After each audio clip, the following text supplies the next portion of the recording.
যদি personal business থাকে সেটার ক্ষেত্রে মানে ওন যেটা দিয়ে বললাম, ফ্রিল্যান্সিং করতে পারেন। ফ্রিল্যান্সিংটা একটু পরে আসতেছি। আর একটা বলতেছিলাম যে ক্লায়েন্ট পিসিং, যদি আপনি ক্লায়েন্টকে অ্যাপ্রোচ করতে চান তাহলে সেক্ষেত্রে কি টাইপের ফাইল হতে পারে। তো আমি জাস্ট একটা স্যাম্পল ফাইল বানাইছি, এগুলো জাস্ট আপনাদের কাজ, এগুলো আপনারা নিজেরা করবেন। আমি জাস্ট একটা আইডিয়া দেওয়ার চেষ্টা করতেছি যে একটা ক্লায়েন্ট ফাইল, ক্লায়েন্টকে প্রপোজাল দেওয়ার আগে কি টাইপের ফাইল বানানো যেতে পারে। তো আমরা এই ফাইলটা নিয়ে একটু ফার্দার ডিটেলস কথা বলি। মিডিয়া বাইং প্ল্যান, সো এটা ফেসবুক গুগল আমি একসাথে করছি, কিন্তু সব সময় যখন কোনো প্ল্যান দেওয়া হয় প্ল্যানের আগে আমাদেরকে কিন্তু কিছু স্ট্যাটিস্টিক্স ডাটা প্লেস করতে হয় ক্লায়েন্টের কাছে। সো এরকম কিছু ডাটা আমি জাস্ট কালেক্ট করছি।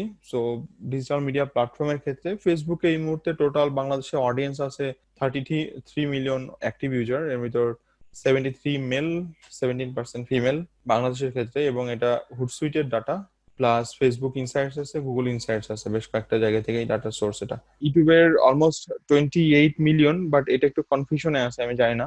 গুগলের কোনো একটা ট্রেনিং বলছিল যে 78% অফ ইন্টারনেট ইউজার। সো আমাদের বাংলাদেশে almost internet user almost 80 million হবে।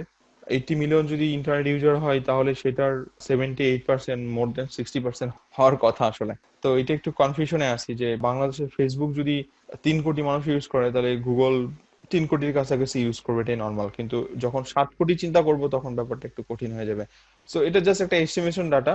অডিয়েন্স সাইজ 18 থেকে 34 বছর এজের অডিয়েন্স সবচেয়ে বেশি ইউটিউবে থাকে। ইনস্টাগ্রাম হচ্ছে 2.3 মিলিয়ন অ্যাক্টিভ ইউজার আছে বাংলাদেশে।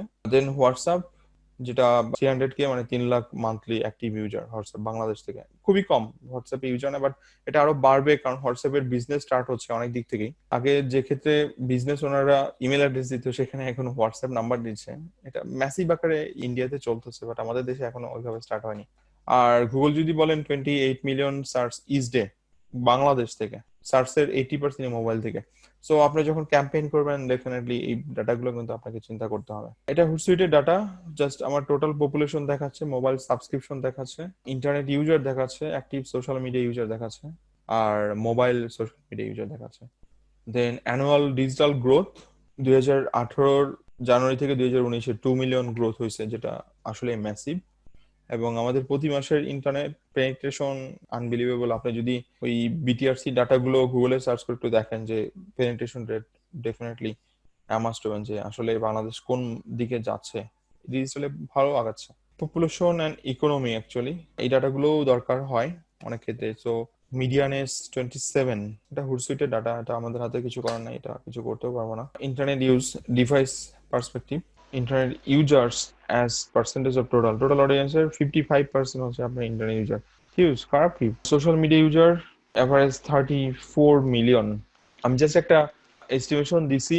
এটা আপনি যখন কোনো ক্লায়েন্টের জন্য প্ল্যান তৈরি করবেন, তো সেক্ষেত্রে একটা ব্যাপার একটু মাথায় রাখবেন, কোনো টাইপের অ্যাকশনের কখনোই কোনো রেজাল্ট দিতে চাইবেন না, কোনো এস্টিমেশন দিতে চাইবেন না। কোনো টাইপের অ্যাকশন, ধরেন অ্যাকশন কি হতে পারে যে আমার অ্যাডে এতগুলো ক্লিক পড়তে পারে, আমার অ্যাডে এতগুলো সেল আসতে পারে, এই টাইপের ইয়ে থেকে বিরত থাকবেন। বাট প্ল্যানিং এর সময় সবচেয়ে বেশি ফোকাস থাকি আমরা হলো রিচের ক্ষেত্রে। $1,000 প্রতি মাসে ধরেন আপনার কোটি মানুষের কাছে আপনার একটা পৌঁছা দিতে পারবো।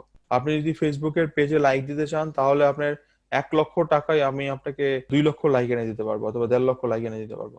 আপনি এই মডেলে আগাতে পারেন, কিন্তু কখনোই সেলস ড্রিভেন গ্যারান্টি দিয়েন না। ওকে, সো বাংলাদেশের অডিয়েন্স এবং বাইরের অডিয়েন্সে হোক না কেন, আপনার পকেট থেকে তখন টাকা ভরতে হবে, কারণ আপনি সেলস না আনতে পারেন। তো মিডিয়া বাইং মোস্টলি আপনার ফেসবুক বলেন গুগল বলেন সবাই ইমপ্রেশন অথবা রিচের উপরে প্ল্যান রেডি করে। আমি জাস্ট একটা বাংলাদেশের ডাটা দেওয়ার চেষ্টা করছি। প্রতি রিচের জন্য বাংলাদেশে 3 পয়সা থেকে 20 পয়সা খরচ করে, একটা রেঞ্জ বেসিক্যালি। এটা অবজেক্টিভ বেস করেও অনেক সময় ভ্যারি করে, দেন সিজনাল উপর ডিপেন্ড করেও ভ্যারি করে। সো এই যে কস্টিংটা বলতেছি, এটা কিন্তু ধরেন আপনি যদি বৈশাখের সময় অ্যাড দেন তাহলে কিন্তু রিসের কস্টটা বাড়বে, কারণ এই সময় কম্পিটিশন বেশি। বাট অন্য সময় পোস্ট দিবেন দেখবেন যে রিসের কস্ট কম। সো অনেক কিছুর উপর কিন্তু মিডিয়া বাইং ডিপেন্ড করে। এগুলো আপনার ইয়েতে ফোকাস থাকা উচিত যে সিজনাল অথবা বিভিন্ন টাইপের অকেশন যখন হয় সেক্ষেত্রে অ্যাডের কস্ট বাড়বে। ভিডিও ভিউ পার ভিউতে 8 পয়সা থেকে 24 পয়সা এই রেঞ্জের একটা ইয়া থাকে, কম পড়ে। বাট সবসময় ক্লায়েন্টকে একটু বেশি দেওয়ার চেষ্টা করবেন যাতে আপনি গোলটা মিট করতে পারেন। এটা জাস্ট ফেসবুকের ডাটা। আর গুগলের একটা ডাটা দেওয়ার চেষ্টা করছি। যদি আপনি জিডিএন দিতে চান, প্যারামিটার ভিসিপিএম, টিসিপিএম যদি না পারেন তাহলে আর কিছু বলার নাই, লাস্ট ক্লাসে পড়ে আসি। ভিউয়েবল সিপিএম আর টার্গেট সিপিএম, তাই না? সার্চ এখানে কোনো গ্যারান্টি দেওয়া যায় না, সার্চটা দেওয়া উচিত না, আমি সার্চ দেইনি। ইউটিউবের বাম্পার আর ইউটিউবের ট্রু ভিউ, বাম্পার এর জন্য এটা হচ্ছে পার ইয়ার জন্য। টিসিপিএম টাও আপনার 20 টাকা থেকে 25 টাকা চলে আসবে। সিপিভি মানে ওই যে view rate, true view ad যেটা স্কিপেবল অ্যাড, 5 সেকেন্ডস পর স্কিপ করা যায় সেই অ্যাড, প্রতি ভিউতে আপনার 80 পয়সা থেকে 2 টাকা খরচ হতে পারে। তো এটা হচ্ছে একটা প্ল্যান যেটা আপনার কোনো ক্লায়েন্টকে পিস করার জন্য হয়তো বা হেল্প করতে পারে, কিন্তু এটা জাস্ট আমার মতো করে একটা স্যাম্পল বানানো। আপনার ক্লায়েন্ট আপনার নিজেকে বানাতে হবে। এবার চলে আসি ফাইবার। আমরা যদি গুগল নিয়ে কাজ করতে চাই ফাইবারে, ফ্রিল্যান্সিং কি কি টপিকের উপর ফ্রিল্যান্সিং করতে পারি? খুব সহজ ভাষায় আপনারা অ্যাকাউন্ট সেট আপ করে ফ্রিল্যান্সিং করতে পারেন। অ্যাকাউন্ট সেট আপ, এখন অ্যাকাউন্ট সেট আপের মধ্যে কি কি জিনিস পড়ে?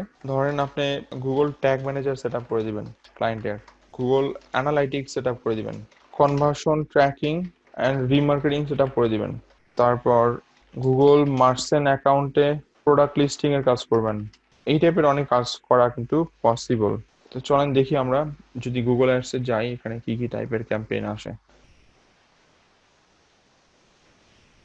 প্রথমে এসিএম দেখি, সার্চ পরে করি, প্রথমে এসিএম দেখে আসি। এসিএম, এখান থেকে এসিএম সার্চ ইঞ্জিন মার্কেটিং, কি কি টাইপের সার্ভিস সেল হচ্ছে।